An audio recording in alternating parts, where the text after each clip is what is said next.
चल रहे हैं दूसरे टॉपिक की तरफ, विच इज बेसिकली कन्वर्जन। बड़ी आसान सी चीज है और ये हमारी ओ लेवल्स के पेपर 1 में टेस्ट होती है, आईजीसीएसई के पेपर 2 में टेस्ट हुआ करेगी। हो सकता है पेपर 4 में भी आ जाए, लेकिन फिर उसमें आपको कैलकुलेटर अलाउड होता है तो ऐसा जिसकी जरूरत नहीं पड़ती, लेकिन हमें आना चाहिए। ठीक है, और वो क्या है कि मिक्स्ड नंबर से नॉर्मल फ्रैक्शन में कन्वर्ट करना है।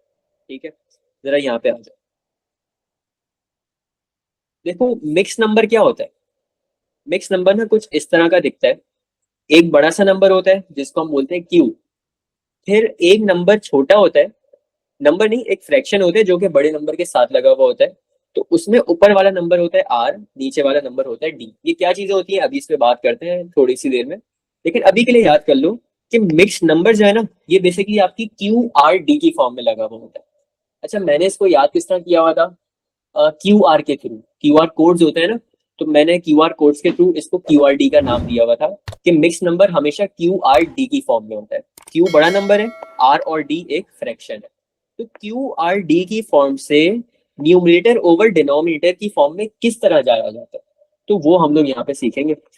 अच्छा ये जो मैं Q R D Q R D Q R D बोल रहा हूँ, ये क्यू आर डी है क्या, जरा उस पर आ जाओ। देखो क्यू से आता है कोशेंट, आर का मतलब है रिमाइंडर, डी का मतलब है डिवाइजर। अब आई एम श्योर कि शायद तुम लोग को ये कीवर्ड्स याद ना हो क्योंकि बहुत छोटी सी क्लासों में पढ़ते हैं, कोशेंट रिमाइंडर डिवाइजर, और ये आते कहाँ पे हैं, ये लॉन्ग डिवीजन में आते हैं। अभी थोड़ी ही देर में आज की ही क्लास में हम लोग पढ़ेंगे लॉन्ग डिवीजन, तो उसमें मैं आपको ये ज्यादा बेहतर समझा पाऊंगा कि क्यू आर डी कहाँ पे होता है और हम इनको कोशेंट रिमाइंडर और डिवाइजर क्यों बोलते हैं। ठीक है, 15 होल 5/3। अब इसको जब हम कन्वर्ट करेंगे ना, इसको जब हम कन्वर्ट करेंगे किस में, एक नॉर्मल फ्रैक्शन में, तो देखो एक चीज जो हमारी सेम रहेगी वो रहेगी 3। जो हमारा नीचे वाला नंबर होता है ना वो हमेशा सेम रहता है। अच्छा अब ये ऊपर वाला नंबर कैसे आएगा, इसके लिए चीज याद रख लो कि जो आपका बड़ा वाला नंबर है वो नीचे वाले नंबर से मल्टीप्लाई होता है। तो 15 टाइम्स 3, 15 टाइम्स 3 कितना होता है 45। जो आंसर हमारा है ना 45, उसमें प्लस कर देंगे 5 को, तो 45 + 5 इज 50।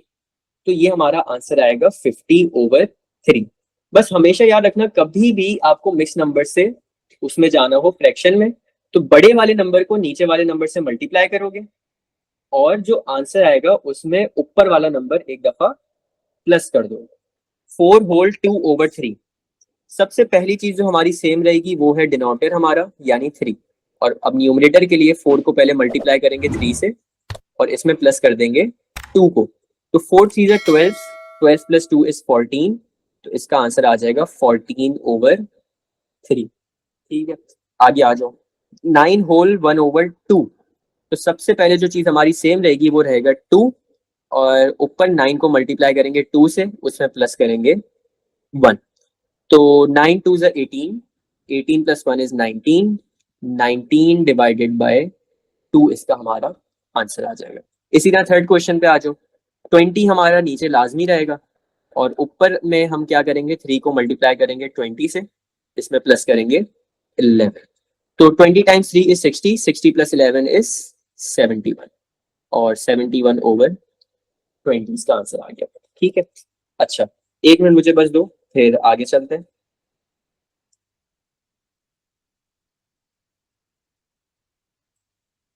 चलो आगे आ जाओ।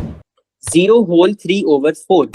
अब 0/3/4 में हम क्या करेंगे, सबसे पहले तो 4 नीचे लाजमी आएगा ही आएगा, और ऊपर के लिए 0 को मल्टीप्लाई करेंगे 4 से और उसमें प्लस कर देंगे 3।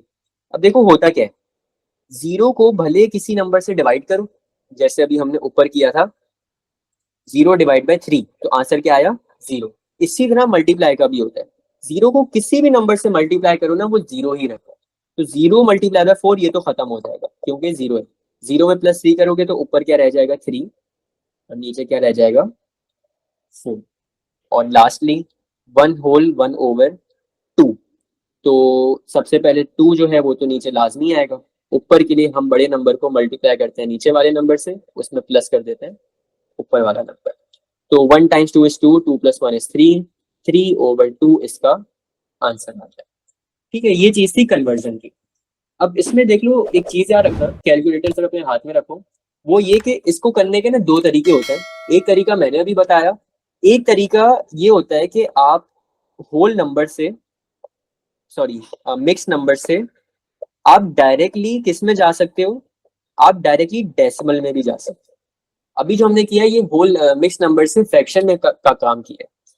यही चीज हम किस में कर सकते हैं, मिक्स नंबर से डेसिमल में भी कर सकते हैं। वो क्या होती है, अब अगर तुम नोट करो ये वाला क्वेश्चन, 0 होल 3/4 का आंसर क्या आया, 3/4।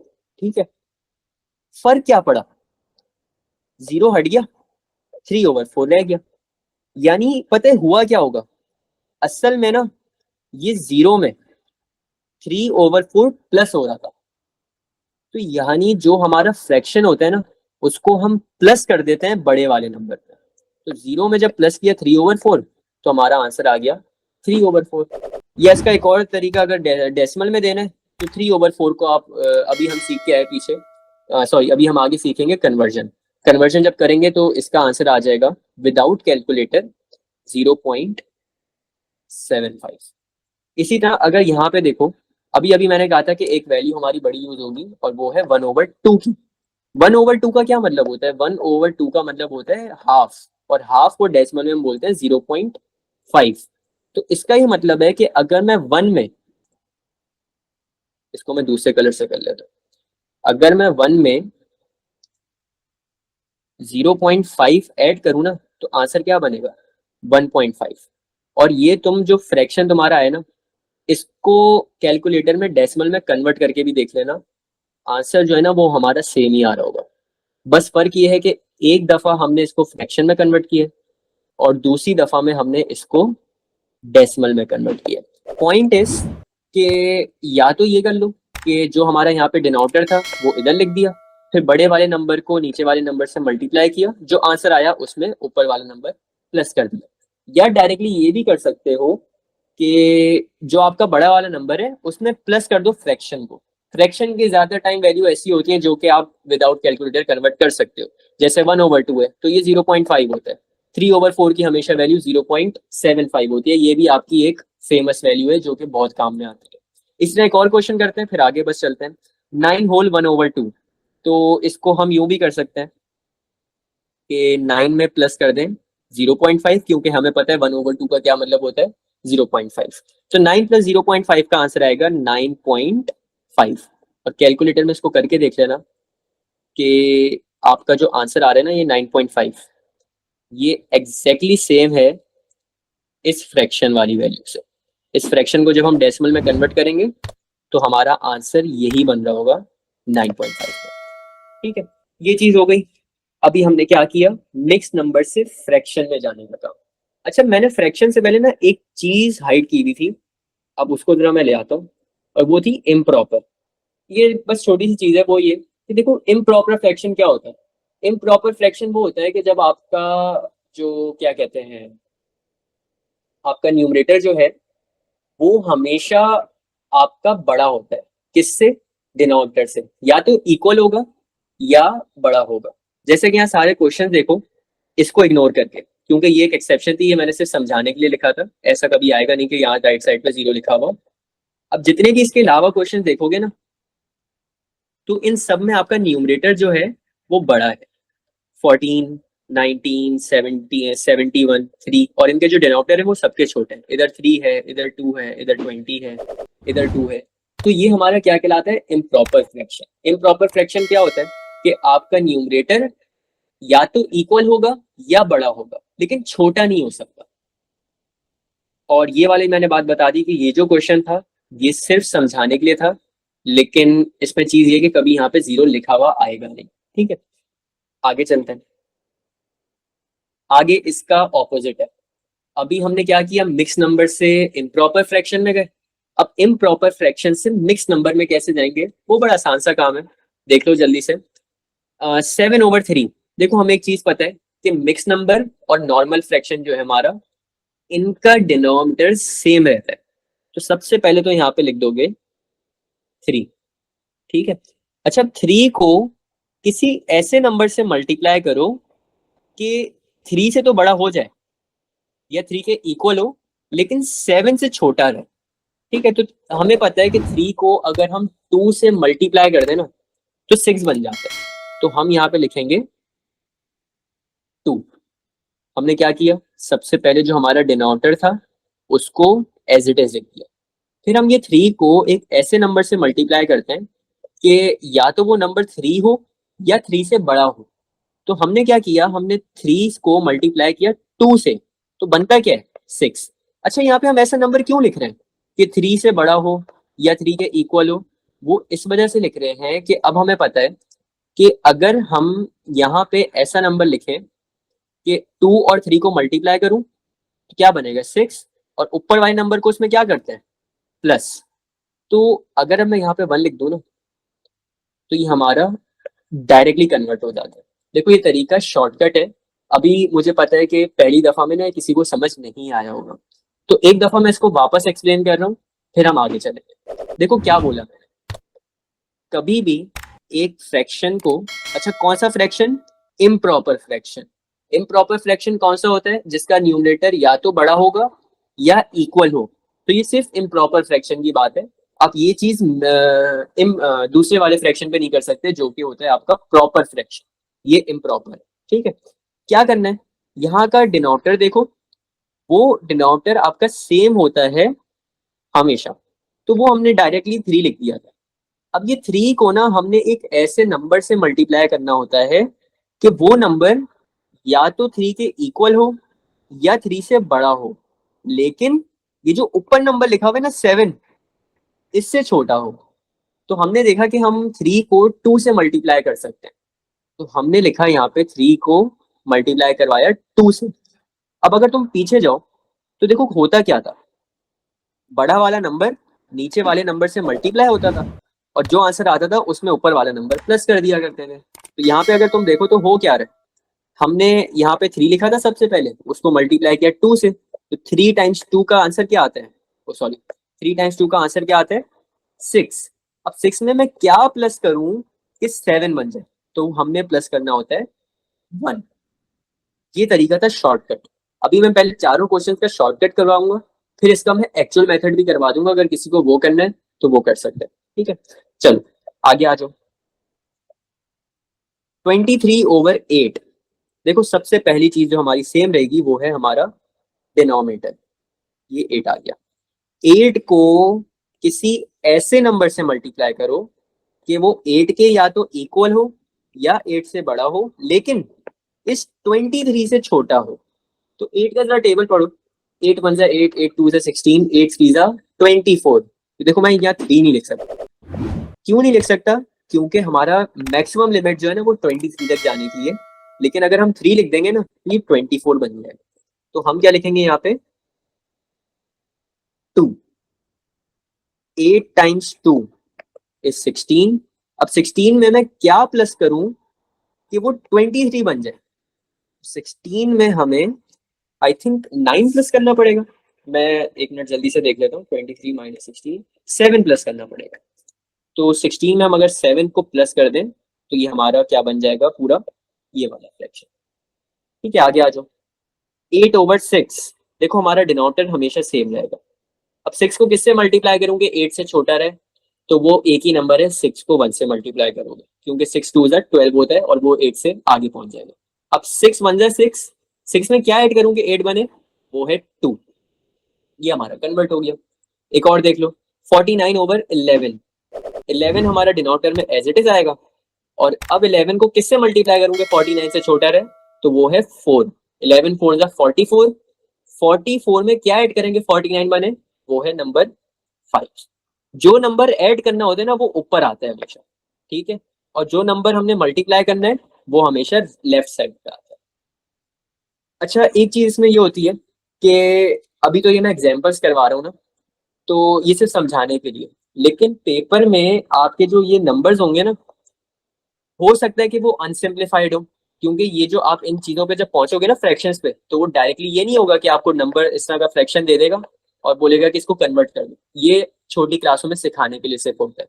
पेपर में आप कोई ना कोई चीज सॉल्व करके आ रहे होगे, हो सकता है 2 फ्रैक्शन की एडिशन करके आ रहे हो सकता है 2 फ्रैक्शन की मल्टीप्लीकेशन करके आ रहे हो, या हो सकता है डेसिमल को फ्रैक्शन में कन्वर्ट किया हो, तो उसके बाद ना सिंप्लीफिकेशन करना लाजमी होती है। तो सिंप्लीफिकेशन करोगे उसके बाद कन्वर्ट करोगे। अब जैसे यहाँ पे एक क्वेश्चन था 8/6, इसको मैंने सिंप्लीफाई नहीं किया। अब यहाँ पे अगर मैं इस तरीके से इसका आंसर दूंगा ना, तो वैसे तो मैंने कन्वर्ट कर दिया, ये सही भी है, लेकिन एग्जामिनर ये प्रेफर नहीं करता। अच्छा, तो हमेशा कोशिश ये करो कि जैसे मैंने यहाँ पे डायरेक्टली कर दिया ना, ये ना करो, पहले सिंप्लीफाई कर लो, ठीक है, और जब सिंप्लीफाई कर लो उसके बाद कन्वर्ट कर लो। जैसे अगर हम इसको कन्वर्ट करें 8/6 को, तो ये हमारा क्या बन जाएगा, 2 के टेबल पे 6 कितने पे आता है, 3 पे, 8 कितने पे आता है, 4 पे, तो ये हो जाएगा 4/3। तो अब हमारा क्या होगा, 3 हमारा डिनोमिनेटर में एज इट इज आ जाएगा। 3 को किससे मल्टीप्लाई करूंगे 4 से छोटा रहे, वो है नंबर 1, और अब उसमें क्या प्लस करूंगे 4 बन जाए, वो भी है नंबर 1।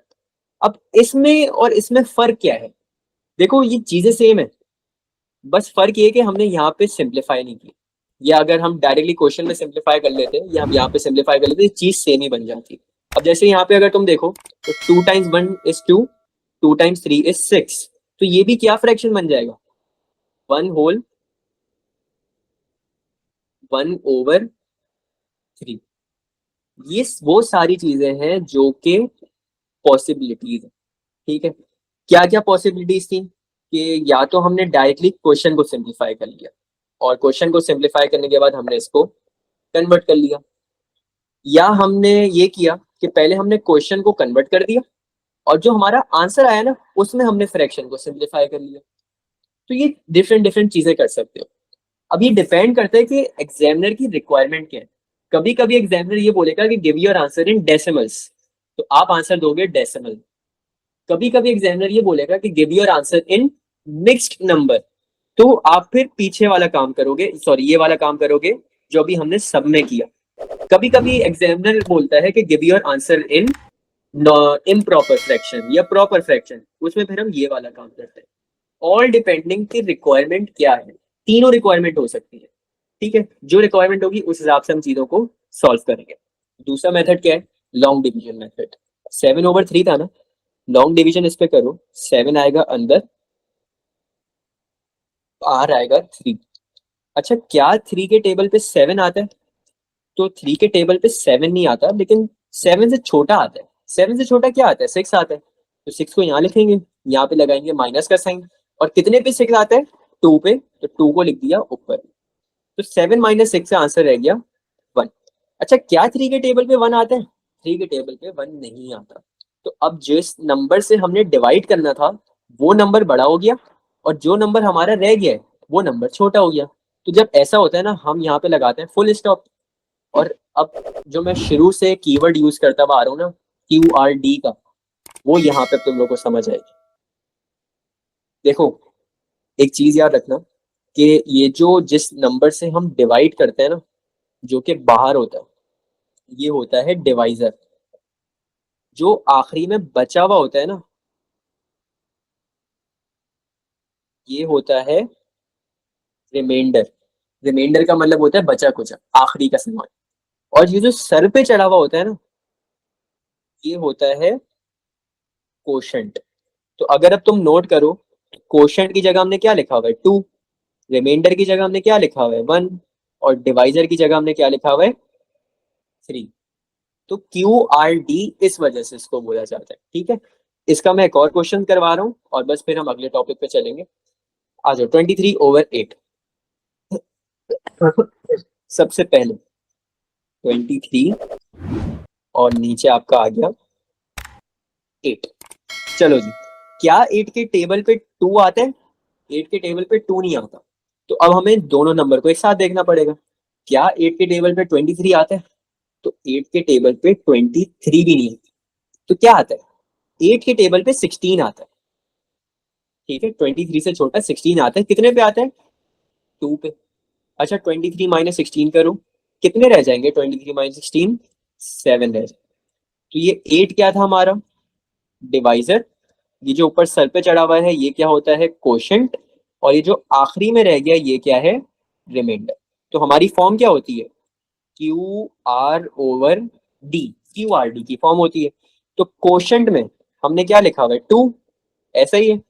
फिर रिमाइंडर में हमने क्या लिखा हुआ है 7, रिमाइंडर इधर भी 7 था, और डिवाइजर में हमने क्या लिखा हुआ है 8। तो ये दोनों तरीके कर सकते हो। अगेन ये चीज अगर ओ लेवल के पेपर 2 में आएगी या अगर ये चीज आईजीसीएसई के पेपर 4 में आएगी तो ये वर्किंग करने की कोई जरूरत नहीं है, ये चीज डायरेक्ट कैलकुलेटर में हो जाती है।